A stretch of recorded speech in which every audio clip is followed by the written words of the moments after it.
Bismillahirrahmanirrahim. Assalamualaikum warahmatullahi wabarakatuh. Hai anak-anak, selamat pagi. Bagaimana kabar anak-anak hari ini?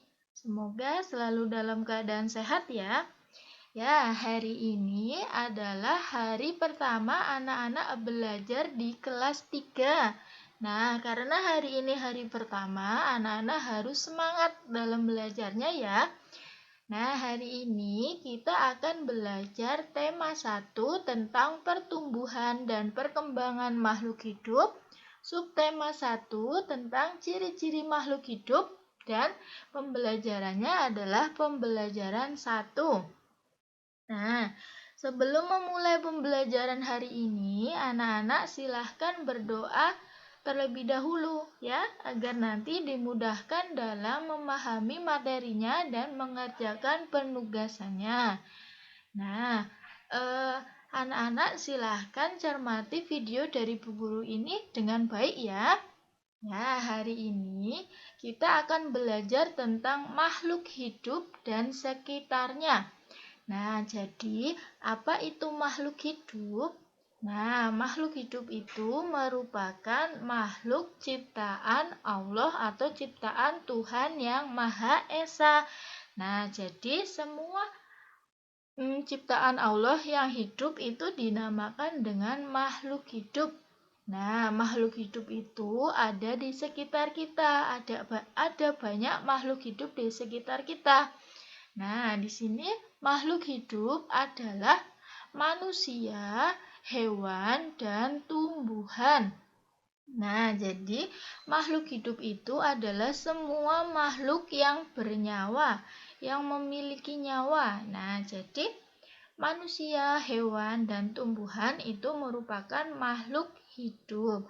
Apakah nanti batu, air, udara itu merupakan makhluk hidup? Ya, tentu tidak ya, karena batu, air, udara itu tidak memiliki nyawa, jadi bukan termasuk makhluk hidup. Apakah nanti kelinci, kambing, sapi itu merupakan makhluk hidup? Ya, jadi kelinci, kambing, sapi itu merupakan makhluk hidup karena memiliki nyawa atau makhluk yang memiliki nyawa dan termasuk golongan hewan. Nah, jadi manusia, hewan, dan tumbuhan itu merupakan makhluk hidup. Seperti itu ya. Tumbuhan di sini termasuk bunga, tumbuhan mangga, tumbuhan rambutan, rumput, terus tanaman hias. Nah, itu termasuk jenis-jenis tumbuhan, jadi termasuk makhluk hidup. Nah, jadi ketika kita dikelilingi oleh hewan, dikelilingi oleh tumbuhan, dikelilingi oleh sesama manusia, itu merupakan kekayaan dari Tuhan yang harus kita syukuri dan harus kita jaga kelestariannya. Jadi, tumbuhan, hewan itu harus kita jaga kelestariannya.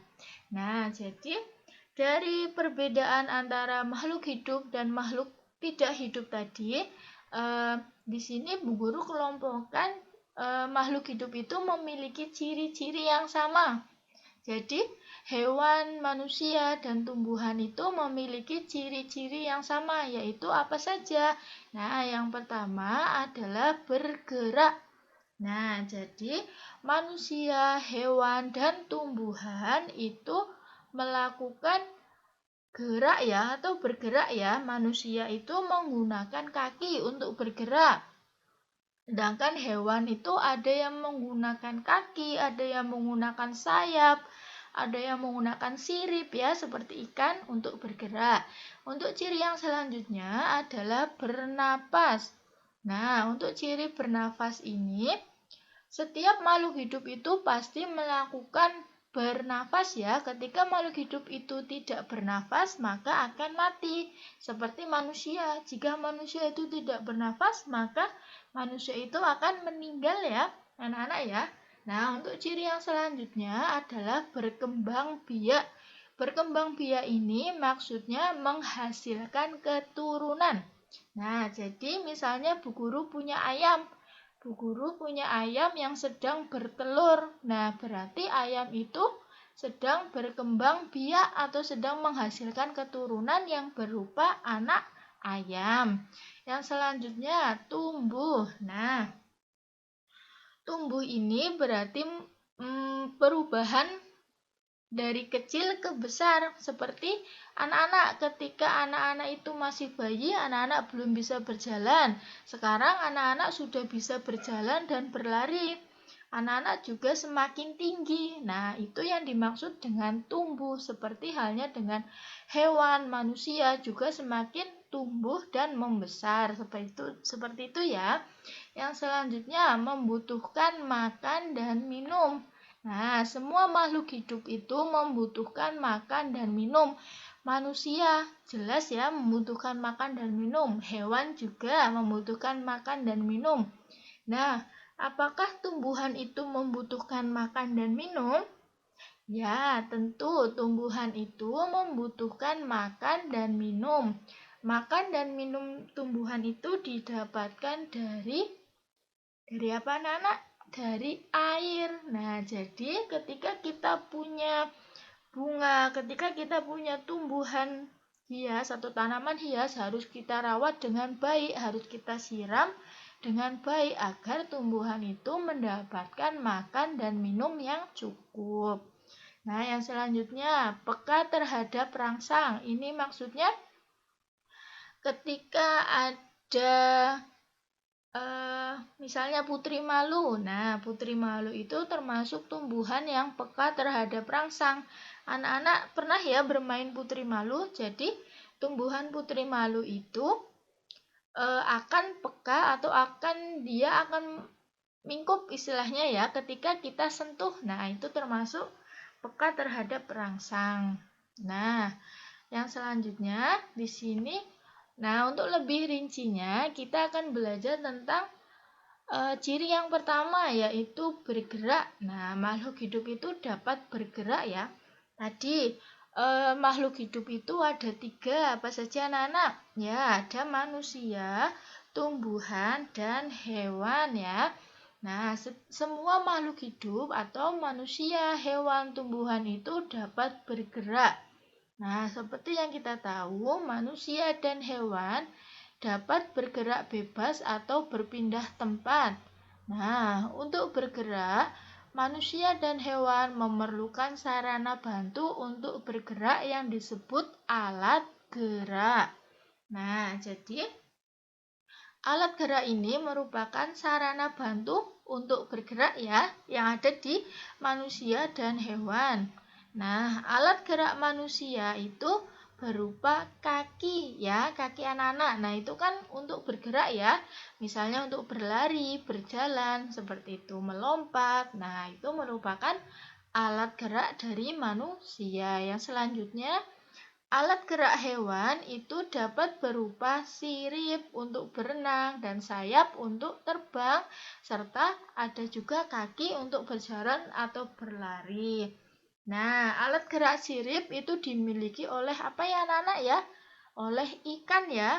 Nah, ikan itu mempunyai sirip untuk berenang, untuk bergerak. Nah, sayap itu bisa dimiliki oleh burung, kupu-kupu ya. Nah, lebah juga itu memiliki sayap untuk terbang. Jadi, bergeraknya itu menggunakan sayap dan juga ada kaki, misalnya kelinci, kambing, ayam ya, itu menggunakan kaki. Nah, yang selanjutnya, apakah tumbuhan itu juga bergerak? Ya, jawabannya tumbuhan itu bergerak. Namun, gerakan tumbuhan itu tidak berpindah tempat, tidak seperti manusia dan hewan yang bisa melompat, bisa berjalan, bisa berlari. Nah, terus bagaimana cara gerak tumbuhan itu? Nah, di sini tumbuhan itu bergerak tetap di dalam potnya atau tetap di tanahnya. Jadi, gerak tumbuhan itu dapat berupa atau dapat disebabkan karena adanya rangsangan. Nah, rangsangan tersebut dapat berupa sentuhan maupun cahaya matahari. Nah, di sini ada contohnya, ini adalah putri malu ya. Nah, putri malu ini ketika tidak disentuh, dia tidak bergerak. Nah, ketika dia disentuh, dia akan bergerak atau akan menguncup. Nah, ini merupakan gerak tumbuhan. Yang selanjutnya ini, ketika ada tanaman yang diletakkan di tepian jendela, maka dia akan bergerak ke arah matahari, maka akan mengarah ke luar jendela.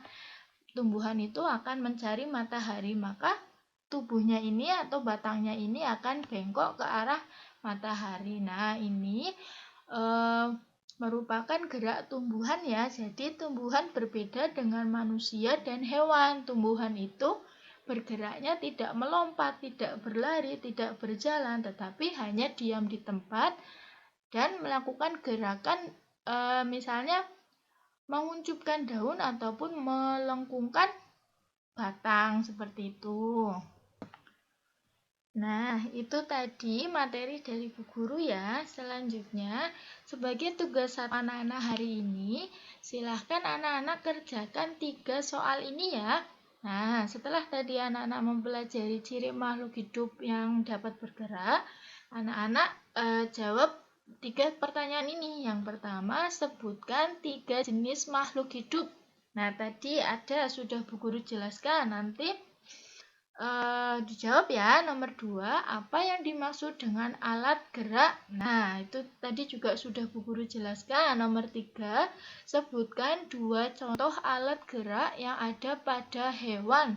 Nah, apabila nanti anak-anak kesulitan dalam menjawab pertanyaan ini, boleh anak-anak ulang lagi videonya, cari jawaban yang sesuai dengan pertanyaan ini berdasarkan video penjelasan dari Bu Guru tadi ya.